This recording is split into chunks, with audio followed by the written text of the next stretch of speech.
皆さんこんにちは。ベランダの小さな自然です。こちらは前回の動画で植え替えをしたハエトリソウです。このハエトリソウや後ろのサラセニアのように一年中屋外栽培可能な食虫植物を植え替えする時期、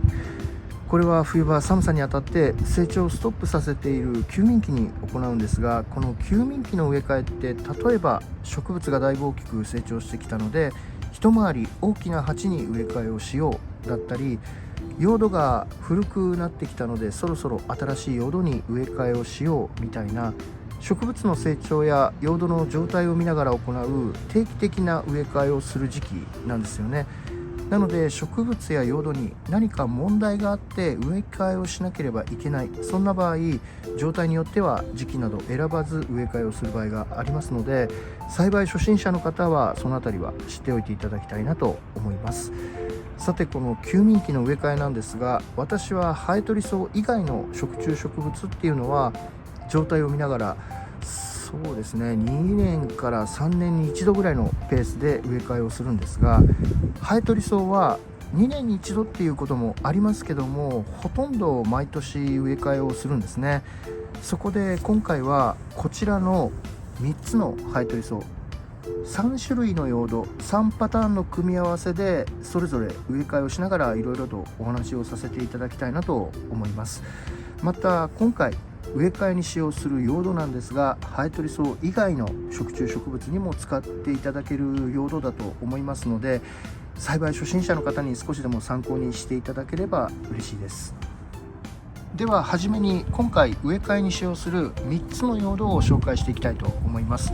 最初はこちら、これはピートモスという用土で、無調整のものと調節済みのもの2つありまして、無調整のものは用土が酸性、調節済みのものは中性寄りに調節をされております。食虫植物は酸性の用土を好みますので、ピートモスを使う場合は無調整のもの、これは栽培本にも書かれていることなんですが、このピートモスに他の用土を混ぜて使用する場合、その混ぜ込む用土の種類や量によっては無調整のピートモスでも中性寄りに傾いてしまう場合もあると思うんですね。おそらく今回もなんかそんな感じになっちゃうんじゃないのかなと思ってはいるんですけども、一応私も無調整のピートモスを使用しております。こちらはもう食虫植物を植え付ける用土としては定番ですよね。乾燥水苔を水で戻したものです。グレードがいろいろとありまして、高いほど繊維一本一本が太く長くしっかりとしていて使いやすいんですが、その分お値段もね高くなってしまいますよね。私はいつも低価格低グレードの乾燥水苔を使用しております。さて、この乾燥水苔どうやって水で戻すか、いろんな方法がね言われておりますけども、私はどんな方法でもしっかりと戻っていれば問題ないと思います。私はいつも同じ方法で戻しているんですが、前回の動画で割と詳しめにお話をしておりますので、興味を持たれた方は是非そちらもチェックしてみてください。最後に紹介する用土は2つありますけども、この粒の大きさが違うだけでどちらも同じパーライトという用土になります。メインとなる用土に何割か混ぜて使用するんですが、混ぜることでメインとなる用土の排水性、通気性、保水性を高めるっていう効果があります。他には断熱効果とか保温効果もあるなんて言われておりますけども、原料が真珠岩と黒曜石と2種類ありまして、それぞれで形状が違うので用途も少し変わってくるんですね。真珠岩原料のパーライトっていうのは全体的に無数に穴が開いている多孔質で、一定量の水分を保持できるので、より保水性を高めたい場合は真珠岩原料のパーライト、一方黒曜石原料のパーライトっていうのは粒の内部は空洞になっているんですが、表面にはほとんど穴が開いておりません。なのでより排水性を高めたい場合は黒曜石原料のパーライトと言われております。見た目も真珠岩原料のものは少し表面がザラッとしていて、黒曜石原料のものは光沢があってつるんとした感じなんですね。私は今回排水性や通気性を高めたいと思っておりますので、このパーライトは黒曜石原料のパーライトとなっております。ちなみに黒曜石原料のパーライトはホワイトロームとかヴィーナスライトっていう名前でも販売されているんですが、これ地域差があるんでしょうね。私が住んでいる地域には全然置いてないんですよね。ほぼ探し回ったんですけども、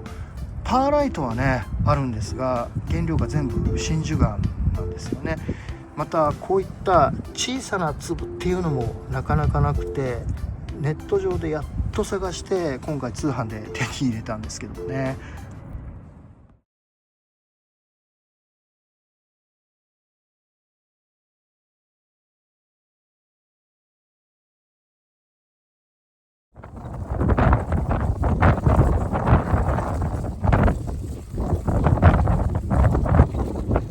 ということで場所を移動して撮影をしております。次に植え替えに使う鉢なんですが、これは今植えてある鉢と同じこのプレステラ90の深鉢を使用します。プラスチック製のスリット鉢ですね。中にはもうすでに鉢底石を入れてあるんですが、私はこのようなスリット鉢に鉢底石を入れる場合は、このスリットが切ってある一番上のこの辺りまで鉢底石を入れるようにしております。それからこの鉢底石入れないっていう方もいらっしゃって、特にこういったスリット鉢の場合は作っているメーカー側も植物を植えるときは鉢底石使わずに直接鉢に用土を入れて植物を植えるようにって言ってるんですよね。これはそうした方がこのスリット鉢の機能といいますか、そういうのを実感できる、発揮できるからだと思うんですけども、食虫植物栽培の場合、特にこういった水盤に水をためてその中に鉢をつけておくスタイルで管理をする場合は、鉢底石入れて植え付けた方がいいと個人的には思います。例えばここに鉢底石を使わず用土だけで植え付けた食虫植物をこのようにつけた場合、用土に直接水が触れますので、用土の水分量って少し多くなってしまいますよね。そうなると用土の水はけや通気性っていうのも少し悪くなってしまうと思います。これが自生地なら用土の水分量が多くても、そもそもこういった鉢という仕切りがありませんし、水の流れもあると思うので新しい酸素も入ってくると思うんですが、このようにただ水が溜まっているだけとなるとなかなかね、そういうのも難しいですよね。そこで鉢にこのように鉢底石を入れて、この水の深さを鉢底石を入れてあるところと同じか少し低くすることで、用土は常に湿っているんだけども、用土の水はけや通気性はある程度良い状態が保てると思うんですね。なのでこの水の深さっていうのも大事になってくると思うんですが、中には水分量が多くても全然大丈夫で、かえってその方が生育がいいっていう食虫植物もいるんですけども、やはり用土が常に湿っている状態でも用土の水はけ通気性っていうのは大事になってくると思います。それでは毎度毎度前置きの長い私の動画ですが、先ほど紹介した3つの用土をいろいろと組み合わせて、この3つのハイトリスを植え替えていきたいと思います。最初は乾燥水苔を水で戻したものと黒曜石原料のパーライトの組み合わせです。このやり方の場合、パーライトの粒の大きさはこういった細かなものよりもこのようにある程度の大きさがあった方がやりやすいとは思うんですが、私もこの粒の大きさこれだけしか持っていないので、これがなくなったらこの細かい粒のを使っていこうと思うんですけどもね。まずは普通にハイトリソウを水苔で植え付けるように、ここのね白い輪茎と呼ばれる球根みたいな部分がありますけども、この部分を水苔で包んでいきます。このようにぐるっと周りを水苔で包んだら、先ほど鉢底石を入れた鉢に入れていくんですが、鉢の底にもこうして水苔を敷いております。でこのように入れたら、水苔だけで植え付ける場合はこの水苔と鉢の隙間にさらに水苔を詰めていくんですが、このやり方の場合はその水苔の代わりにこのパーライトを詰めていくんですね。こんな感じにパーライトを詰めていきます。つまり鉢の側面にはパーライトが入っていて、中心部分は水苔っていう感じですね。こうすることで水はけや通気性もさらに良くなると思いますし、あと夏場なんかは側面にパーライトが入っていることで、この水苔の温度の上昇を防ぐこともできると思います。それから私のように雨ざらしで管理をしている場合、このままの状態だと雨の降り方によってはパーライトってすごく軽いので外に流れ出してしまう可能性もあると思うんですね。なのでこのパーライトの上にも水苔を詰めた方がいいと思います。続いての組み合わせは無調整のピートモスと黒曜石原料のパーライトです。この時使用するパーライトの粒は小さなものを使った方がいいと個人的には思います。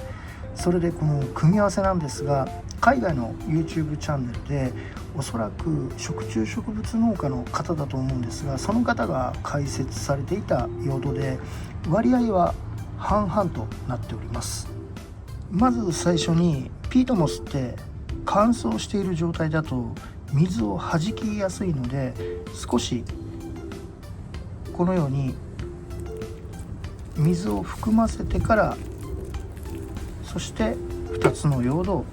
よく混ぜ込みます。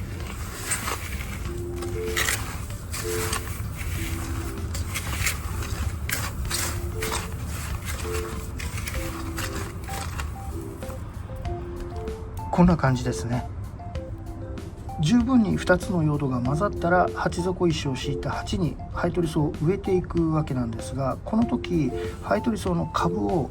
このように手で固定して、ここに用土を入れていってもいいですし、あらかじめ鉢にこのように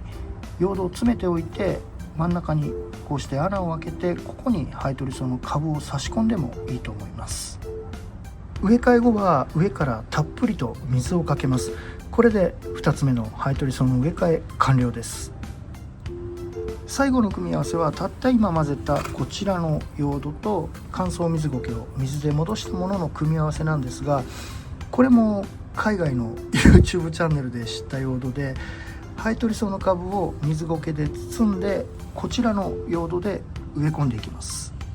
このように少量の水苔でハイトリソウを包みまして、あとは先ほどと同じようにこうして固定して、こちらの用土を入れていってもいいですし、用土をあらかじめ鉢に入れておいて真ん中に穴を開けてこれを差し込んでも、どちらでも大丈夫だと思います。こちらも植え替えが終わったら上からたっぷりと水をかけて完了です。これで3つのハイトリソウ全ての植え替えが終了しました。はい、いかがだったでしょうか。今回は3つの用土を組み合わせてハイトリソウの植え替えをしながらいろいろとお話をさせていただきました。いろんな用土で植え替えることで植え替え自体が楽しくなると思いますし、ご自分の環境に合った用土っていうのも探すことができると思います。今回の動画が栽培初心者の方に少しでも参考にしていただけたら嬉しいです。私のチャンネルは食虫植物栽培を始められたばかりの方、またこれから始めてみようかなって思っていらっしゃる初心者さん向けの内容になっております。これからも初心者の方に分かりやすく心がけて食虫植物に関するいろんな動画アップしていきますので、どうぞよろしくお願いします。